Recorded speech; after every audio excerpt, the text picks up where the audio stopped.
nzero ndongo yekusanga nyaya ndiri kutaura pana pamhuri yeZimbabwe ndinadzo dzandakapakata ndine nyaya ndinayo pana pamhuri yeZimbabwe nyaya yandinayo panapa ndiye kudai pane nyaya iri kuitika muguta reHarare yemumwe mukadzi kutaura kuno ari kunzi iye ane mudzimu uri paari asi mudzimu uyu izvezvi ari kufamba mulokesheni nzvimbo yaanogara achimhanya achidirwa doro achidirwa raisi uyezve akamonera machira nezvuma asi zvazoitika nditore pamusoro penyaya iyi kumberi kwake akatungamirirwa nezvigure zvigure zviri kumberi mudzimu uri kumashure zvaitika zvachiona musure mokuti pane zvazoitika kusvikira mbudzi iri kumba kwaamai ava yange yakasungirirwa yatevera kunodhiriza imwe imba ine 2 rooms yadhirizwa nembudzi yandiri kutaura ndiye mukati meguta reHarare so bata ipapo zvacho zvaita kuti ndiwe nazvo ndi munoziva kuti zvakamira sei ndine nyaya yandinayo mhuri yeZimbabwe yaamai vane mwanakomana ne17 years vabva munzvimbo yekuchiredzi vachienda kuMount Darwin ndo matauriro avo asi vane chisagabhegi chavakabata chavari kuti handisi kuziva kuti mwana wangu achiwana kupi asi zvandachiwana kudai kuti nditi ndachinjirwa bhegi ndichivabvunza ivo vari kuti handina kuchinjirwa bhegi chandakabata ichi ndangozona ndinacho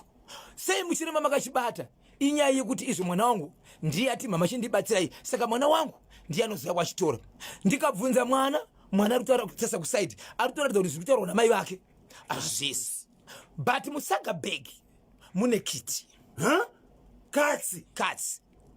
but amai zvavari kutaura nekupupura nemuromo wavo vari kuti ndine chinhu chemunhu chandatora asi chinhu chemunhu chandatora haizi kiti ndechakati chandichataura kuti munzwe kuti zvakamira sei baba Isabero ichokwadi mhuri yeZimbabwe rega ndibve nakutanga mhuri yeZimbabwe yandoda kutaura pano yandoda kuenda nemi yakadzikadzika rega ndikutanga naiyoyi ndine zvakare nyaya mbiri dzandinadzo kubudiriro 5 mhuri yeZimbabwe vakawanda vari kutoziva nyangwe vagari veko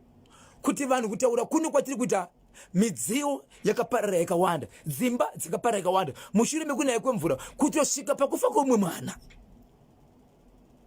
ndoenda mukati menzvimbo yatinoteedza kuti mbare magaba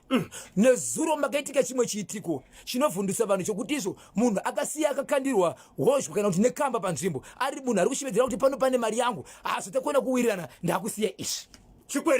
chikwereti icho ndine nyaya zvakare yekuglenora kutaura kwandiri kuti panguva ino nhasi uno kuseni pane pamba pamuka pane rusero rine glazi mukati pane mbiya nezvimwe zvinhu zvakangowanda zviripo pamba tisingazivi kuti zvaisiwa nani zvabva kupi baba Isabel ndinoziva kuti makabata dzakawandisa vazhinji muchibva munomo vanenge vachida kuzokubatai vachikupai kanyaya pamwe chete nokutsvaga nhamba dzevabatsiri imimi munobatika panhamba dzenhare zinoti kudini ichokwadi mhuri yeZimbabwe rega ndireve mashoko chiti vanenge vachida kundibata munondibata panhamba yangu isina nyadzisi nhamba ndati isina chipomerwa iyi nhamba inoshevedzwa nezera kuti 0771 545 025 0771 545 025 nenhamba inoti iyo 0736 26 35 36 0736 26 35 36 panhamba iyi mhuri yeZimbabwe musabhipa Beyond, deep down, beyond, deep down, beyond, beyond, deep down, beyond, deep down, beyond, deep down,